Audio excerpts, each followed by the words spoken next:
Assalamualaikum warahmatullahi wabarakatuh. Waalaikumsalam warahmatullahi wabarakatuh. Ya, selamat pagi anak-anak. Pagi. Bagaimana kabar anak-anak pada pagi hari ini? Baik. Alhamdulillahirrabbilalamin.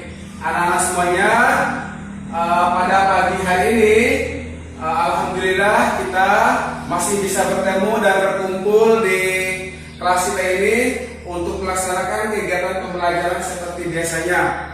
Namun sebelum kita belajar, Pak Guru minta salah satu dari anak-anak untuk memimpin doa di depan. Kepada anak-anak imam disilakan. Ya, di depan imam. Berdoa mulai. Rabbi sholli sadri. Rabbi sholli sadri. Wa yassir li amri. Wa yassir li amri. Wahlul 'uqdatam min lisani. Wahlul 'uqdatam min lisani. Yafqahu qawli. Yafqahu qawli. Amin. Amin. Baik, kepada anak-anak imam disilakan duduk kembali dan ucapkan terima kasih. Anak-anak semuanya, Pak Guru mengecek kehadiran siswa semuanya ya. Anak-anak semuanya, alhamdulillah anak-anak kelas 6 berjumlah 4 orang hadir semua ya. Hadir. Ya, hadir semua, alhamdulillahirrabbilalamin. Baik anak-anak semuanya, pada kesempatan hari ini kita akan belajar tentang tema 5, wirausaha, pada subtema 1, kerja keras berbuah kesuksesan pada pembelajaran ke-1. Anak-anak semuanya, adapun tujuan pembelajaran yang akan kita capai pada pembelajaran kesempatan hari ini adalah yang pertama, nanti anak-anak dapat menganalisis posisi dan peran Indonesia di bidang ekonomi dalam lingkup ASEAN secara terperinci. Yang kedua, nanti anak-anak dapat menyusun laporan tentang posisi dan peran Indonesia di bidang ekonomi dalam lingkup ASEAN secara terperinci. Yang ketiga adalah nanti anak-anak akan merincikan macam-macam magnet secara benar. Berikutnya adalah nanti anak-anak akan menyajikan hasil diskusinya nanti tentang macam-macam magnet secara benar. Berikutnya adalah mengidentifikasi berbagai jenis formulir, baik itu formulir ekskul, lomba, dan lain-lain secara cermat. Kemudian menyajikan hasil pengamatan tentang berbagai jenis formulir, baik berupa formulir ekskul, kegiatan lomba, dan lain-lain secara cermat. Demikian tujuan pembelajaran yang akan kita laksanakan pada kegiatan pembelajaran hari ini. Anak-anak semuanya, apakah anak-anak sudah siap dan semangat untuk belajar? Siap. Nah, sekarang mari kita tepuk semangat dulu ya. Ya, biar kita semangat belajarnya. Baik, tepuk semangat. Semangat. Semangat.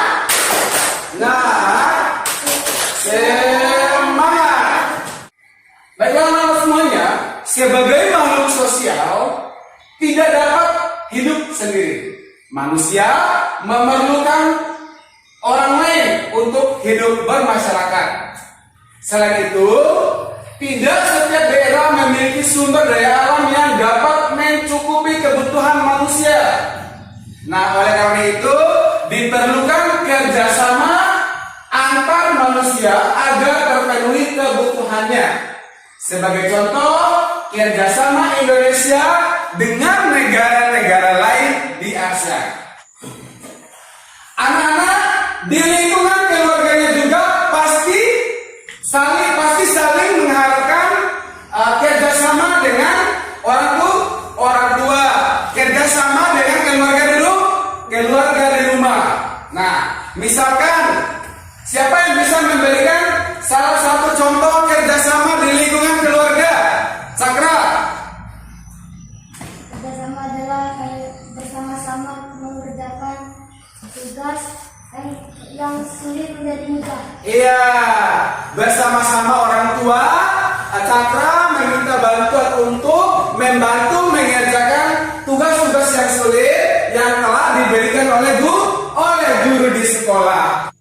Baiklah anak-anak semuanya, bagaimana sih bentuk kerjasama itu? Nah sekarang anak-anak Pak Guru berikan kesempatan 10 menit untuk membaca bacaan yang berjudul Pengalaman Belajar dari Negara-Negara ASEAN yang ada pada buku siswa semuanya. Atau anak-anak bisa membaca di sheet yang telah Pak Guru sajikan. Silakan dibaca.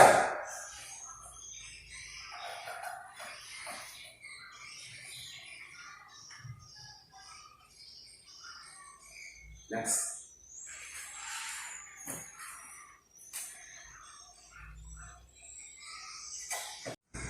Anak-anak semuanya, setelah anak-anak membaca bacaan yang berjudul Pengalaman Belajar dari Negara-Negara ASEAN tadi, nah, ada beberapa informasi yang telah disajikan. Pertanyaan Pak Guru sekarang adalah, mengapa hari ini merupakan hari yang penting bagi Udin dan kawan-kawan?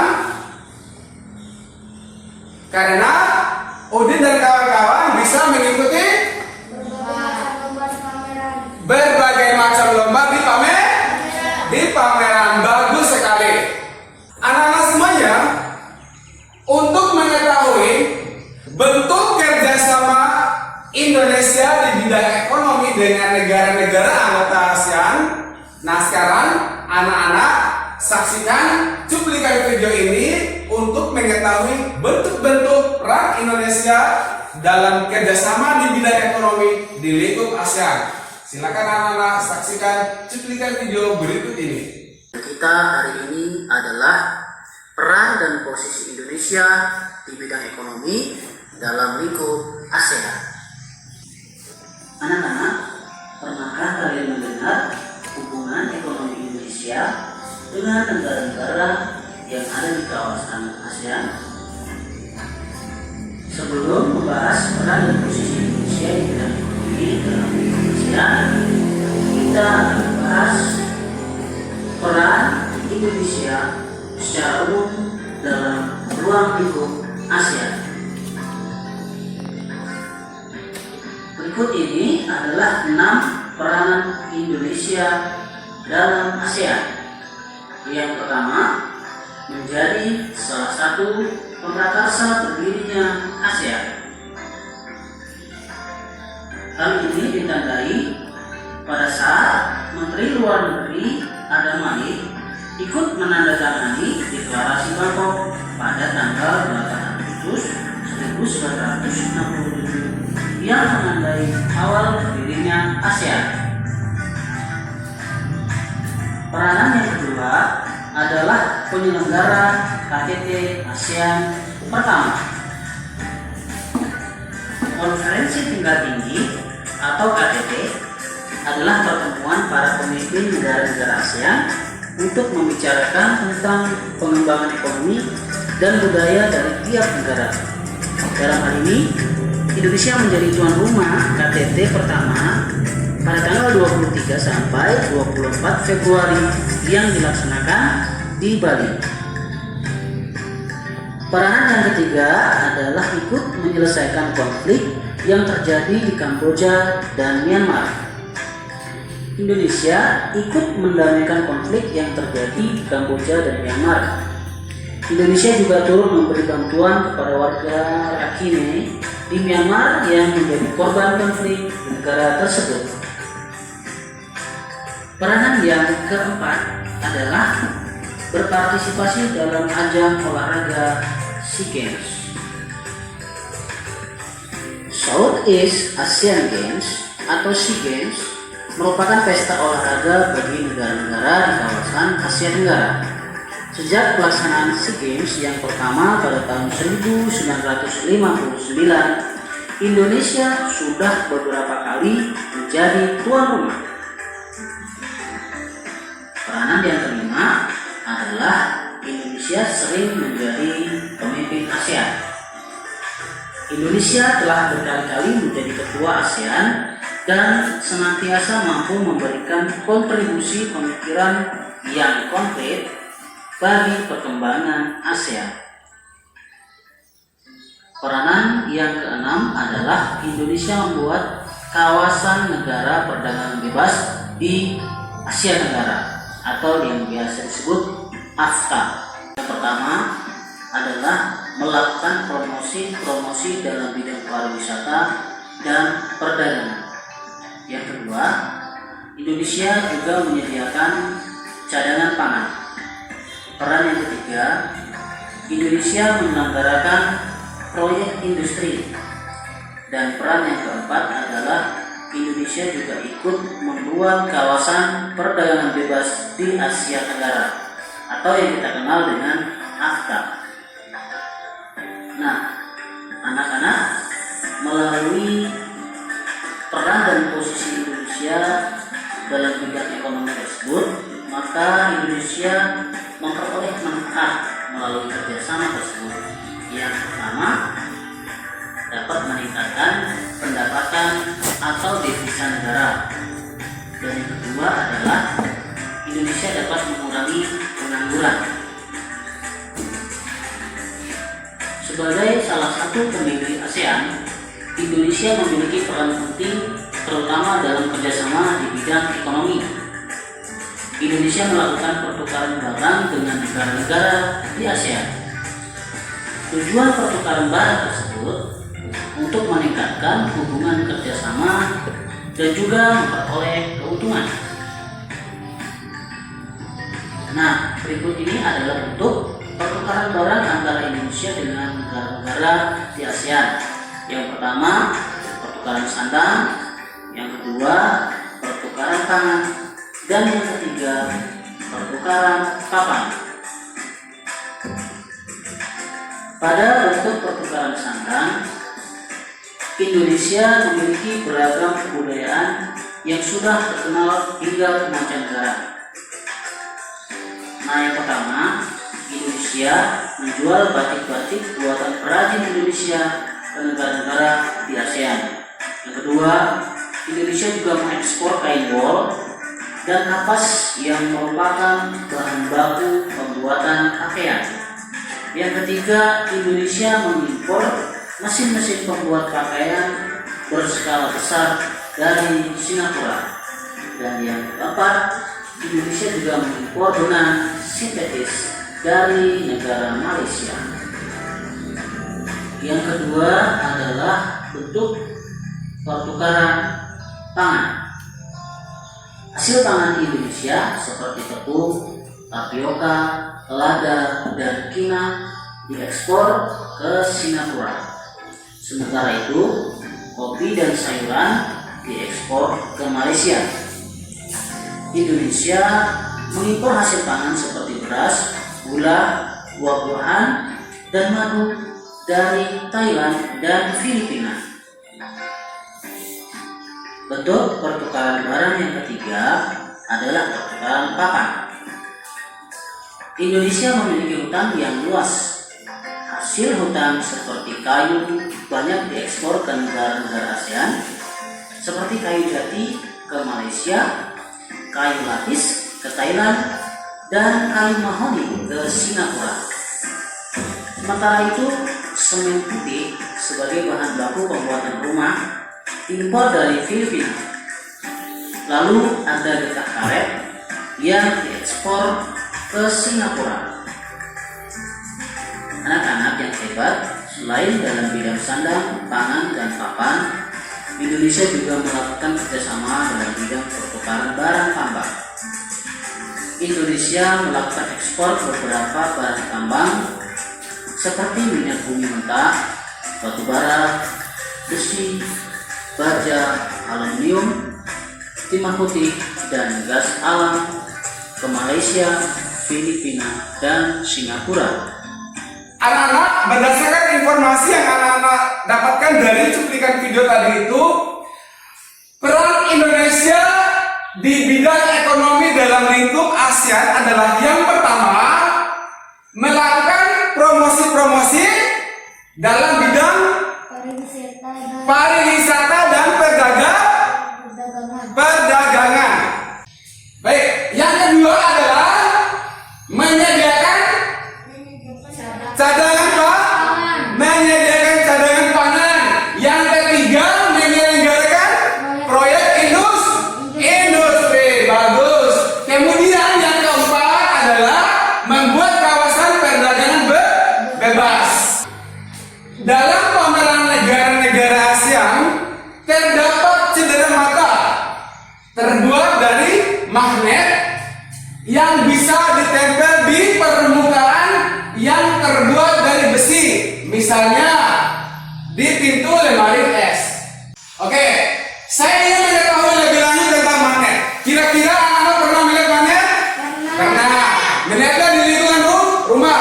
Nah, salah satu magnet yang pernah anak-anak temukan di rumah adalah magnet yang terdapat pada kulkas. Di kulkas itu, di pintu kulkasnya ada magnet, sehingga ketika kita menutup atau membuka secara otomatis akan tetap tertarik. Nah, karena di situ ada magnet. Bagus sekali. Nah, anak-anak semuanya, untuk mengetahui lebih jelas lagi seperti apa sih bentuk dan macam-macam magnet itu, mari anak-anak semuanya kita sama-sama menyaksikan cuplikan video ini tentang magnet.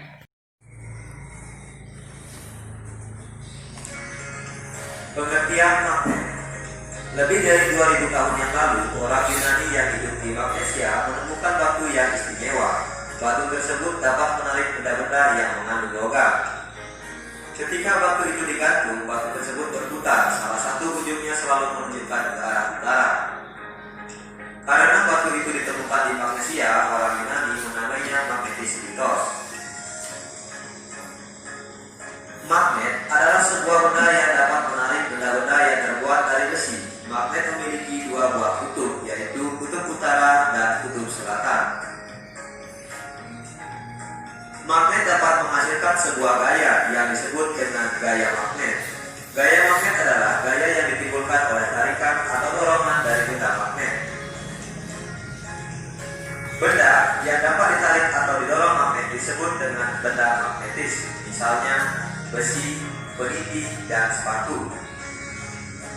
Sedangkan benda yang tidak dapat ditarik oleh magnet disebut dengan benda diamagnetis, misalnya kayu, plastik, dan gabus. Jenis-jenis magnet. Dilihat dari bentuknya, magnet dapat dibedakan menjadi beberapa macam. Di antaranya, pertama, magnet batang. Kedua, magnet ketiga, magnet jarum. Keempat, magnet tabung. Dan kelima, magnet lingkaran. Sifat-sifat magnet. Pertama, magnet memiliki dua buah kutub, yaitu kutub utara dan kutub selatan. Kedua, magnet memiliki gaya magnet yang sangat kuat pada kutub-kutubnya. Ketiga, magnet memiliki gaya magnet yang lemah pada bagian tengahnya. Keempat, apabila kutub magnet yang senama atau sejenis didekatkan, maka akan terjadi gaya tolak-menolak.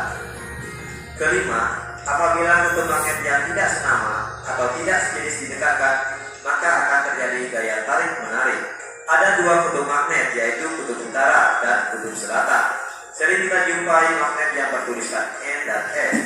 N merupakan kutub utara magnet itu, yaitu singkatan dari North yang berarti utara. Sedangkan S yang berarti kutub selatannya merupakan singkatan dari South yang berarti selatan. Pemanfaatan magnet dalam kehidupan sehari-hari. Pertama, sebagai komponen pembangkit listrik seperti generator, dinamo sepeda, dan trafo pada pembangkit listrik. Kedua, magnet dapat digunakan sebagai petunjuk arah seperti kompas. Ketiga, magnet dapat digunakan sebagai komponen peralatan listrik seperti remote televisi, pengeras suara, pintu lemari es, dan antena pada TV.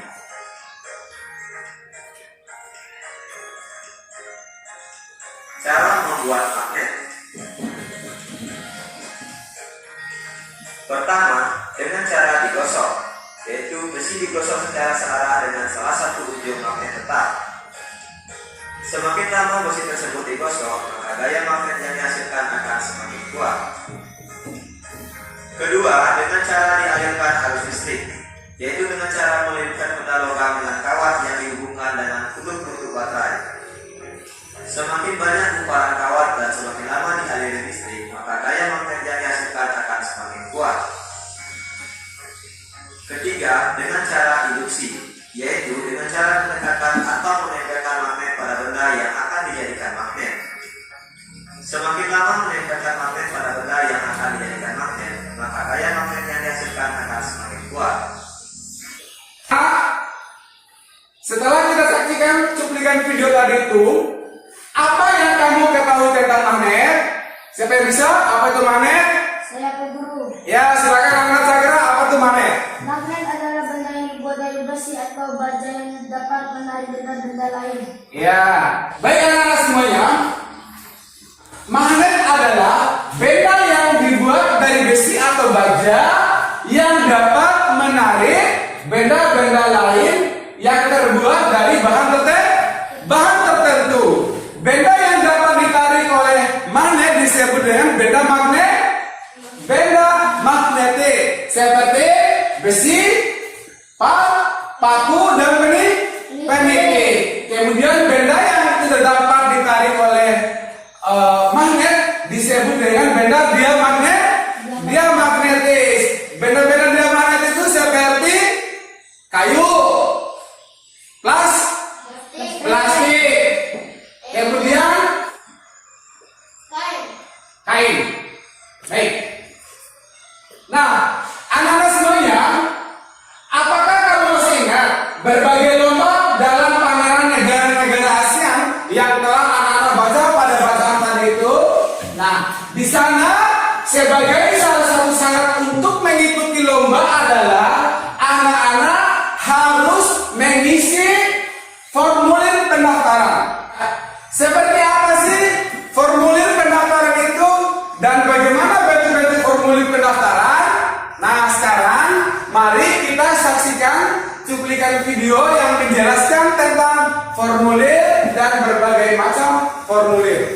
Nah, silakan anak-anak saksikan. Mengenal formulir kegiatan. Formulir adalah secara kertas yang berisi pertanyaan-pertanyaan tentang data diri. Umumnya, data diri yang harus diisi dalam formulir antara lain nama lengkap, tempat tanggal lahir, umur, kelas, alamat, dan hobi. Data diri di dalam formulir disesuaikan dengan jenis formulirnya. Di bawah ini adalah contoh formulir kegiatan. Sebagai latihanmu, ayo isilah formulir berikut di buku tugasmu. Petunjuk mengisi formulir. Formulir diisi dengan menuliskan data diri yang sebenarnya dan sesuai dengan kolom yang harus diisi. Umumnya, formulir dilengkapi dengan petunjuk pengisian formulir. Tujuannya untuk memudahkan pengisi formulir dalam mengisi formulir. Perhatikan formulir berikut ini. Di sebelah kanan formulir terdapat petunjuk pengisian formulir. Petunjuk yang pertama, isilah dengan pulpen tinta hitam. Artinya, formulir ini hanya boleh diisi dengan menggunakan pulpen berwarna hitam. 2. Lembar formulir tidak boleh robek atau kusut. 3. Isilah formulir menggunakan huruf kapital. 4. Isilah identitas diri dengan sebenar-benarnya. 5. Tuliskan kota dan tanggal formulir ini diisi. 6. Bubuhkan tanda tangan pada bagian kanan bawah. Melengkapi formulir dengan data diri. Formulir diisi dengan data diri sesuai dengan keadaan sebenarnya. Data yang diperlukan dalam mengisi formulir berbeda-beda sesuai dengan kegunaan formulir yang diisi. Berikut ini adalah contoh formulir yang sudah terisi.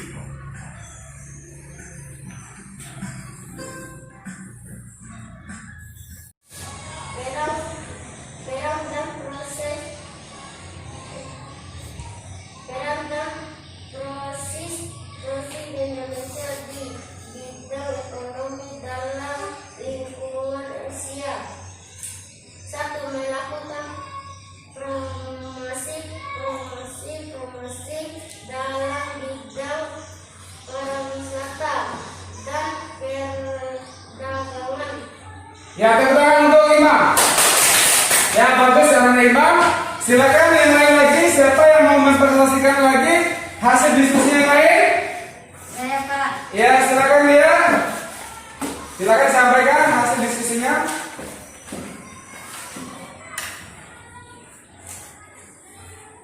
Hasil diskusi kami tentang magnet. Gambar E adalah magnet jarum. Ya, tepuk tangan untuk dia. Ya. Yang lain lagi hasil diskusi siapa lagi yang presentasi depan? Ayo, presentasikan siapa lagi? Ya, silakan saudara. Silakan disampaikan di depan kelas hasil diskusinya.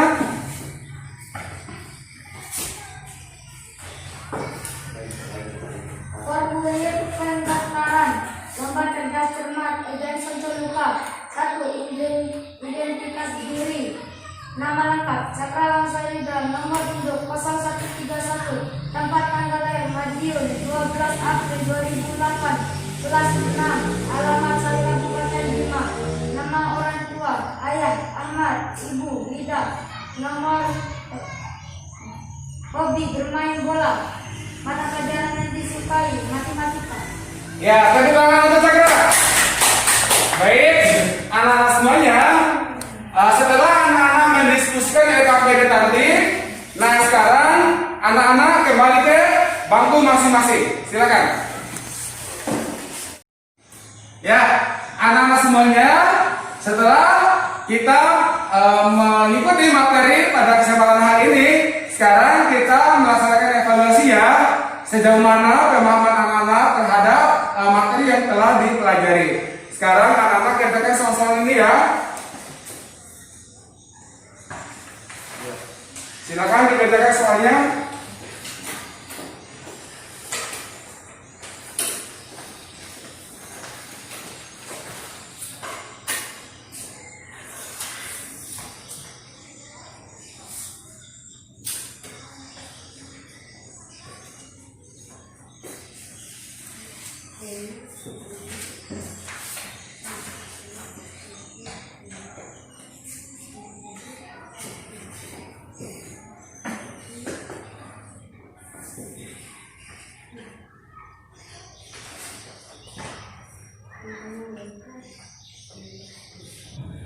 Baik anak-anak semuanya. Nah, bagi yang sudah selesai mengerjakan soal tadi yang telah Pak Guru bagikan, silakan anak-anak kumpulkan ya.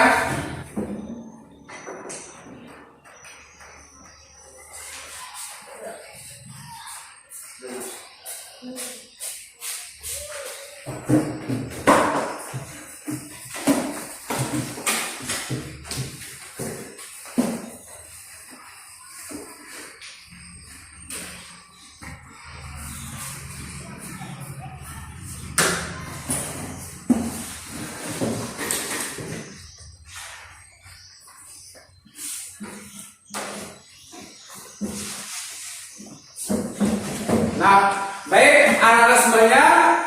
Nah, setelah kita seharian tadi belajar, tadi kita sudah banyak mengetahui yang pertama tentang peran Indonesia dalam bidang ekonomi di lingkup ASEAN. Kemudian yang kedua kita telah belajar tentang magnet. Yang ketiga kita telah belajar tentang formulir. Baik semuanya, sebelum kita menutup kegiatan pembelajaran kita pada kesempatan hari ini, mari kita berdoa bersama ya. Ikuti Pak Guru. Bismillahirrahmanirrahim. Subhanakallahumma wa bihamdika. Asyhadu an la ilaha illa anta. Astaghfiruka wa atubu ilaik. Ya, demikian pembelajaran kita pada kesempatan hari ini. Lebih dan kurang Pak Guru mohon maaf. Wabillahi taufiq wal hidayah. Wassalamualaikum warahmatullahi wabarakatuh.